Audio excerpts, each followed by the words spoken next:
ఇవాళ మనం పేరెంటింగ్లో ఎగ్జిస్టెన్షియలిజంలో పేరెంట్స్కి మాత్రమే కౌన్సిలింగ్ ఇస్తాం, పిల్లలకి చిల్డ్రన్స్కి కౌన్సిలింగ్ ఇయ్యము.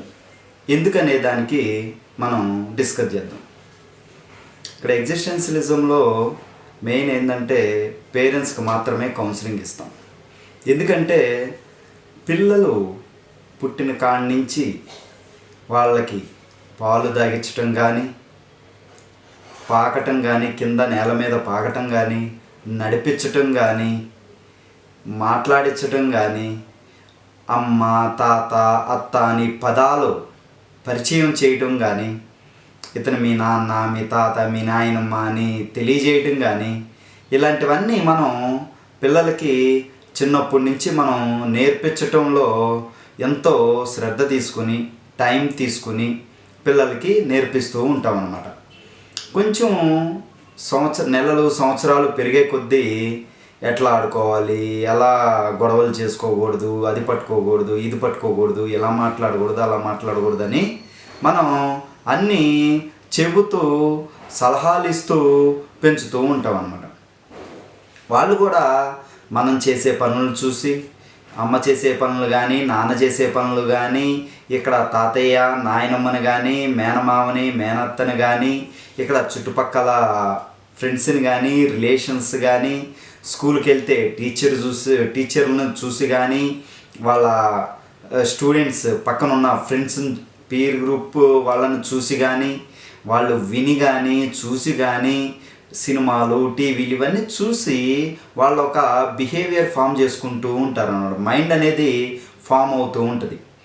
మనం బ్రెయిన్ ఏమనుకున్నాం, బ్రెయిన్ అనేది బయలాజికల్గా మనకు వచ్చిన ఒక ఆర్గాన్ అనమాట.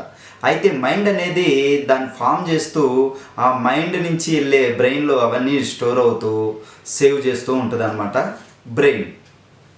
అయితే ఈ మైండ్ ఫామ్ అవటంలో రకరకాలుగా అవి ఫామ్ అవుతూ ఉంటాయి అన్నమాట. ఏవైతే పిల్లవాడు చూస్తూ ఉంటాడో, వింటూ ఉంటాడో, నేర్చుకుంటూ ఉంటాడో, వాళ్ళ బిహేవియర్ని చూసి అట్రాక్ట్ అవుతూ ఉంటాడో, కలర్ను చూసి కానీ, ఇలాంటివన్నీ ఆ సెన్సరీ ఆర్గాన్స్ నుంచి వచ్చిన రిఫ్లెక్షన్స్ అన్నిటినీ యాక్సెప్ట్ చేసి అతనికి నచ్చినవి అన్నీ క్యాచ్ చేస్తూ అవి స్టోర్ చేసుకుంటూ ఉంటారన్నమాట. ఇక్కడ ఒక పిల్లవాడు యాక్టివ్గా వాటిని క్యాచ్ చేసుకుంటున్నాడంటే అవి ఎప్పటికప్పుడు బిహేవియర్ రూపంలో బయటకు వస్తాయి అన్నమాట. అయితే ఇలా చిన్నప్పుడు మనం అల్లారు ముద్దుగా, గారాబంగా ఎంతో టైం స్పెండ్ చేసి పిల్లలతో ఆడుతూ పాడుతూ పెంచుకుంటూ ఉంటాం. అయితే పిల్లలు కొంచెం పెరిగే కొద్దీ వాళ్ళకి మనం వాళ్ళతో టైం స్పెండ్ చేసే టైం తగ్గి మన జాబుల్లోనో, బిజినెస్లోనో, ప్రొఫెషనల్లోనో రకరకాల వాటిల్లో మనం బిజీ అయిపోయి పిల్లలతో స్పెండ్ చేసే టైము చాలా తగ్గిపోతూ ఉంటుంది అన్నమాట. అప్పుడు ఆ పిల్లవాడు ఏం చేస్తాడంటే ఆ పిల్లవాడికి ఏదైతే చూసింది కానీ, తెలుసుకున్నది కానీ, విన్నది కానీ, అలాంటివన్నీ అతనికి నచ్చిన పాయింట్ ఆఫ్ వ్యూలో దాంట్లో ఏవైతే నచ్చుతాయో, ఏదైతే అట్రాక్ట్ అవుతాడో వాటిని మళ్ళీ ఆ పిల్లాడు ఫాలో అవుతూ ఉంటాడనమాట.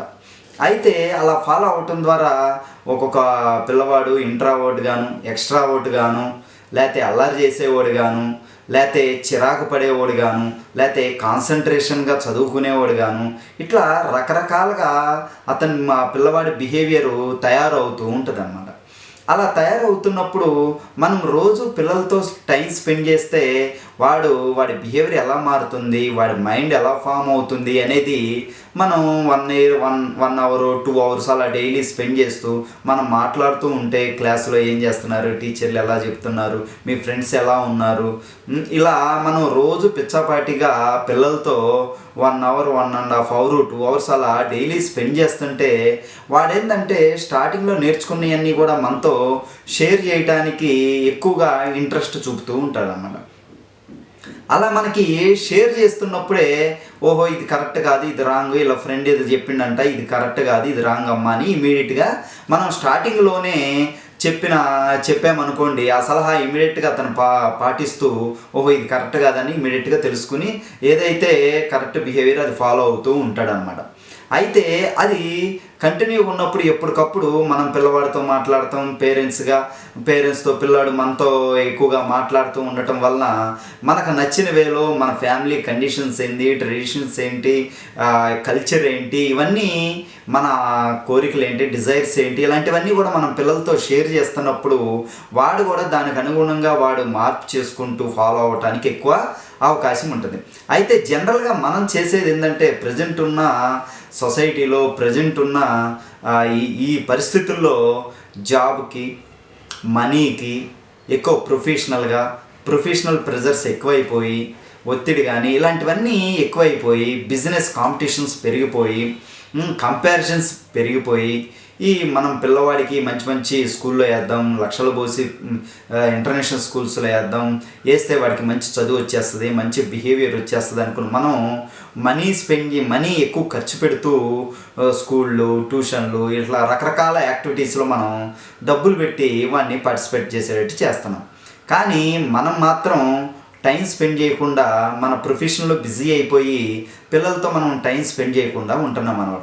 ఈ టైంలో కొన్ని సంవత్సరాలు గడిచేసరికి వీడేంది ఇంత ఇరిటేట్గా ఉన్నాడు, ఇంత యారగెంట్గా ఉన్నాడు, ఇంత రివర్స్లో ఉన్నాడు, ఏంది బిహేవియర్ ఏంది, మన వంట లేదే ఎలాంటి బిహేవియరు, పిల్లాడు ఎందుకు ఇలా తయారయ్యాడు, మన ఇంట్లో ఎవరూ లేరు కదా అని మనం రకరకాలుగా ప్రాబ్లం ఫేస్ చేస్తూ వాడిని కౌన్సిలింగ్ తీసుకెళ్ళటమో, హాస్పిటల్కి తీసుకెళ్ళటమో, లేకపోతే రిలేషన్స్లో వీళ్ళకి చెప్పటమో, వాడిని ఎలా చేంజ్ చేయాలి, ఎలా మార్చాలి అనేది రకరకాలుగా అని మనం తలలు పట్టుకుంటూ ఉంటాం అన్నమాట. అయితే మనం ఎక్కడ చేసిన మిస్టేక్ అంటే పిల్లలతో మనం టైం స్పెండ్ చేయకపోవటమే పెద్ద మైనస్ అన్నమాట.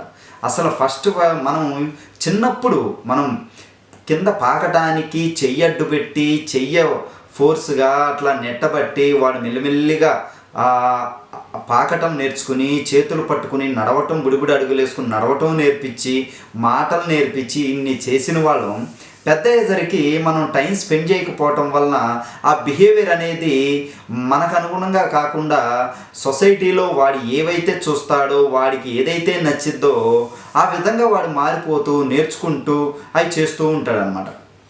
అయితే యాజ్ ఏ పేరెంట్గా మనం అబ్జర్వ్ చేసేసరికి వాడు ఏంటంటే ఎన్నో రోజులుగా అవి చూసి చేయాలనే తపనతో కొన్ని రోజుల తర్వాత అది స్ట్రాంగ్ యాటిట్యూడ్ అయ్యి తర్వాత బిహేవియర్ రూపంలో బయటకు వస్తుంది అన్నమాట.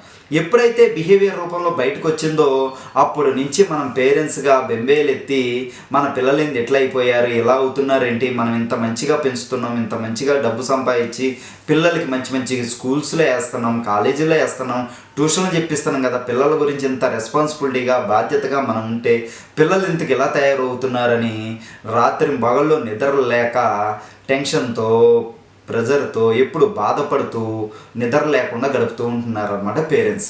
అయితే ఇక్కడ ఏం లేదు, చాలా చిన్న విషయాన్ని మర్చిపోయి వాళ్ళ జీవితంలో చాలా చిన్న విషయం సమయాన్ని పిల్లలకి ఇవ్వటం. పేరెంట్స్గా మన సమయాన్ని పిల్లలకి ఇవ్వటంలో మనం చాలా వెనకబడ్డామనేది గమనించాలి. వీటన్నిటికీ కారణం తల్లిదండ్రులు చేసిన తప్పులే.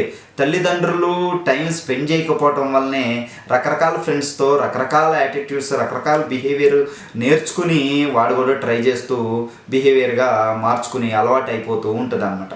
కానీ ఇక్కడ మనం ఏం చేస్తామంటే నేను ప్రొఫెషన్ కదా, నేను ఈ జాబ్ చేస్తున్నాను, నేను ఇలా సంపాదిస్తున్నాను, ఈ బిజినెస్ చేస్తున్నాను, నేను ఇంత అంత అని చెప్పేసి ఎవరికి వాళ్ళు నేను ఎమ్మెల్యేని, ఎంపీని, సీఎంని రకరకాలుగా ప్రొఫెషనల్గా అనుకుంటూ పిల్లల దగ్గర టైం స్పెండ్ చేయకపోవటం వలన అక్కడ వాడు రాంగ్ బిహేవియర్ మనం అనుకున్న విధంగా కాకుండా వాడు వేరే బిహేవియర్గా రావడానికి ఎక్కువ అవకాశాలు ఉన్నాయి. కాబట్టి అప్పుడు మనం